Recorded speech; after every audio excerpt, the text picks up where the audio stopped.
You're listening to Civic Media. You can tune into any of our live shows on any radio station across the state with the Civic Media app. Find us in your phone's app store and listen anytime, anywhere. This is your WXCO Daily News Roundup for Bull Falls Radio, 98.9 FM and 1230 AM in Wausau.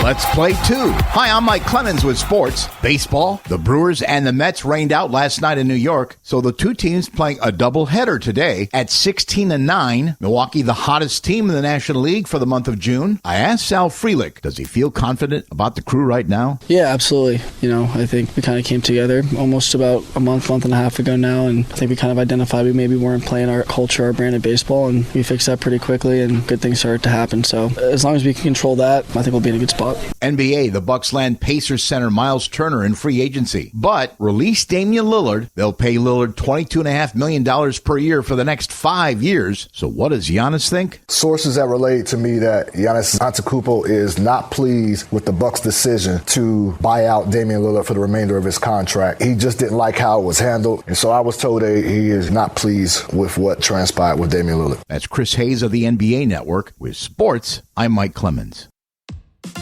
On your entertainment beat, I'm Pete Schwaba. Sure, Dana Carvey is a great impressionist, but still prefers to be tactful, especially when impersonating President Joe Biden like he did during the SNL 50th anniversary broadcast. The creator of The Church Lady said to his co-host on the Fly on the Wall podcast, David Spade, that he took that approach because the former president was mentally compromised. Spade countered, saying Biden is fair game because he's in the public eye, putting himself on the total opposite end of the spectrum. That's why they make a great podcast hosting team. If you're looking for something binge-worthy, here's one of Pete's picks. Check out Department Q on Netflix. Writer, director, executive producer Scott Frank has come a long way as a writer since his first credit, which was an episode of The Wonder Years. Frank has written such films as Get Shorty, Minority Report, and the show The Queen's Gambit. Department Q follows Carl, a detective who becomes obsessed with a cold case following his own near-death experience. It's just addicting enough, so check it out. There's been lots of royal family drama over the last few years, which eventually culminated in a formal estrangement for the Duke and Duchess of Sussex, also known as Harry and Meghan, which sounds a lot less sexy. Head of the not really necessary royal outfit, King Charles has made it known that he's going to buck tradition and wants the Sussexes to be front and center at his eventual funeral when the time comes. The New York Post reports that Charles has made it clear he would like his son Harry to walk side by side with his brother William, who will then be king. Charles has also stated that he would like Harry and Meghan and their children, Archie and Lilibet, good lord, they actually want people to dislike them, to take part in the lying in state and candlelight vigil portion of the funeral. There has been no comment yet from the Sussexes. I'm not being lazy. The Duchess and Duke are actually referred to by the county name. As the Squire of Marinette, Wisconsin, I can confirm this. Okay, moviegoers, it's been a great summer so far at the box office, but today is a big day for new releases and dinosaur lovers. That's right, Jurassic World Rebirth opens today, and wouldn't you know it, just in time for what is supposed to be a blockbuster holiday weekend. There is expected to be a lot more cha-ching at the box office thanks to the latest chapter in this Jurassic franchise. The film stars Scarlett Johansson and Mahershala Ali and a whole bunch of CGI dinosaurs. Pretty sure the plot of the film involves dinosaurs wreaking havoc. Jurassic World Rebirth is currently coming in at just shy of fresh on Rotten Tomatoes with about 55%, and that should be enough to get people to the theaters for some T-Rex awesomeness. If you're worried that you've missed a couple of the previous films, I think you'll be okay. For more showbiz fun, tune into Nightlight with me, Pete Schwaba, weeknights from 6 to 8 p.m. on the Civic Media Radio Network.